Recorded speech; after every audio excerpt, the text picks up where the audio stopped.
Hey friends, Sean from SGT Report.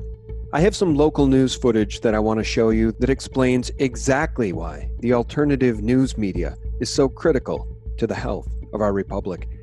Now, on June 5th, YouTube announced changes to their hate speech policies. The world's largest video sharing platform released a statement reading in part that hate speech is not allowed on YouTube. They say, "We remove content promoting violence or hatred against individuals or groups based on any of the following attributes: age, caste, disability, ethnicity, gender identity, nationality, race, immigration status," evidently we can't criticize anybody coming over the borders illegally, religion, sex, gender, sexual orientation. I wonder if that prohibits us from making videos about little boys dressed up like women, performing for adult cross-dressers in bars. YouTube goes on to say victims of a major violent event and their kin, veteran status. The statement continued, quote, "If you see content that violates this policy, please report it." Now that's a pretty wide swath. Seems that pretty much any political discussion or discourse or interview could get flagged if that discussion touches on any of these topics, which is now considered hate speech. As a result of these sweeping draconian changes, tens of thousands of videos, as you know, were purged from YouTube in the equivalent of an electronic book burning, including my March 2nd, 2016 video interview with Professor James Tracy, ironically titled "Sandy Hook and the High Cost of Free Speech." Professor Tracy, whose website is the aptly titled memoryholeblog.com, was fired from the Florida Atlantic University, where he was tenured in 2008, for questioning some points within the official story regarding the alleged mass shooting in Newton, Connecticut. In my now terminated interview with Professor Tracy, we did not rehash any of the specific points in that event at all. We merely discussed the First Amendment and the high cost of free speech as it pertains to discussing, investigating, and or questioning any event at all. Evidently now, if you don't fall in line with the mainstream media version of events and parrot the official story, you will be targeted as an unhinged conspiracy theorist who spews hate speech. As I mentioned in my last video, I captured a rather shocking piece of information on my local news recently.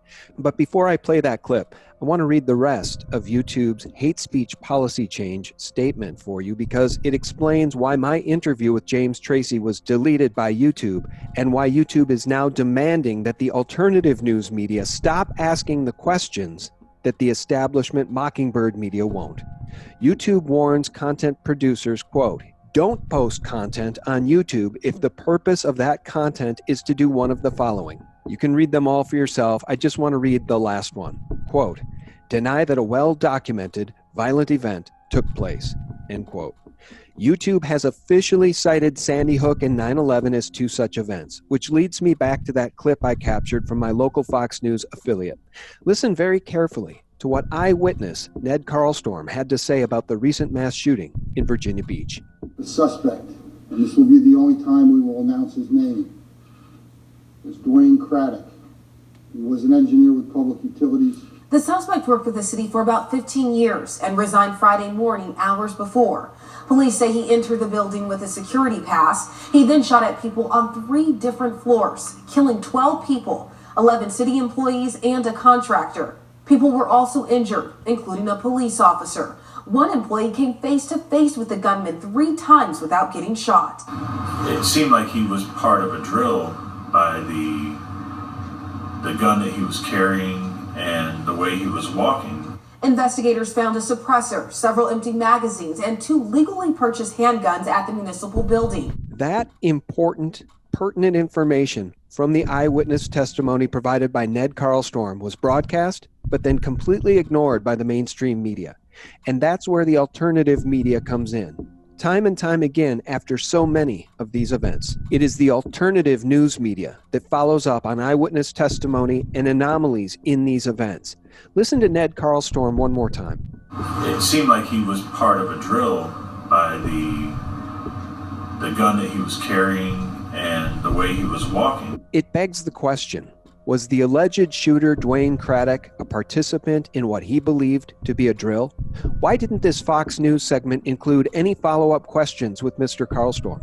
As a journalist who was interviewing an eyewitness to a mass shooting event, I would most certainly find Carlstorm's statements curious. even startling, and indeed worthy of many follow-up questions, like, you said it seemed like he was part of a drill based on the gun he was carrying. Why do you say that? What type of gun was he carrying? Was the gun real in your view? What was strange about the gun? Also, you say because of the way he was walking. What was strange about the way he was walking? Friends, because of YouTube's draconian, vague, and broad hate speech policy questions, it's becoming increasingly unlikely that Ned Carlstorm will ever be asked to address what he saw, because posting the resulting video on YouTube would now be considered hate speech and denying that a well-documented violent event took place. This policy will prevent researchers and real journalists from asking pertinent questions about observable anomalies in future events, as we have in the past. Now, I really had to dig for the following video from the Parkland, Florida shooting by using DuckDuckGo, because both YouTube and Google have scrubbed any reports from SGT Report about that shooting from their search results. And we pointed out this video specifically in several videos. The footage shows several men dressed in tactical gear loading a bag into the back of a white pickup truck. What was in that bag? Who were these men at the Parkland shooting? Why were they videotaped exiting the school? The lone gunman is said to have been Nicholas Cruz, but even as the only armed officer at Marjorie Stoneman Douglas High School in Florida, Scott Peterson, is now arrested and facing decades in prison for standing down that day, retreating during the shooting. We are not allowed to ask the pertinent questions that arise from the observable anomalies. In this event, at Sandy Hook, on 9/11, or any other event said to be well documented by YouTube and the mainstream Mockingbird corporate media. One wonders, are we also not allowed to investigate the mysterious and growing number of recent murders and said to be suicides of former state senators, NYPD officers, sheriffs, mayors, and even Bill Clinton and Barack Obama's economic advisor Alan B. Kruger? How about U.S. Commerce Department official Lola Gulamova, who once worked for NASA and the World Bank, and who just died in a murder-suicide at the hands of her husband, they tell us? Question: at what point do YouTube's policies put an end to investigative journalism? Answer: when the very act of asking questions is labeled hate speech. As it pertains to this growing list of people who are dying from unnatural causes, it is not unfair to ask questions and dig deeper, as our friend Corey Lynn from corysdigs.com and others are now doing in regards to some of these deaths. Because wet works, assassinations, and murders designed to look like suicides are common and have been portrayed vividly in films like George Clooney's Michael Clayton.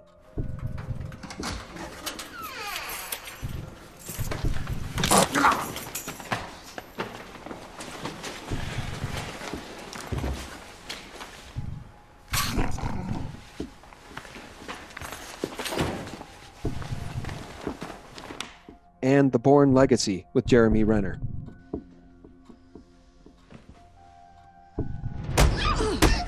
Get up! Jesus! What is this? What the hell is this? No! Close? What are you doing? Hey, get off me! Seth? Ow! Get the hell Seth! off me now! Ow! What? Friends, it has never been more important that a viable and healthy alternative news media exist, because the Fourth Estate is no longer. We can't rely on CNN, Washington Post, or the New York Times to report the truth when they are quite literally in bed with the deep state.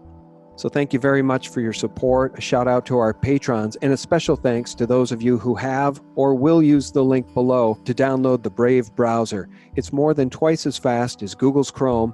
It won't spy on you, and you can earn credits in crypto to use to tip your favorite content producers. It's a win-win. Take a bite out of Google by using the Brave browser. I'll leave the link below this video. And for real news 24/7, visit us at sgtreport.com, the antidote to corporate propaganda. God bless. Bye-bye.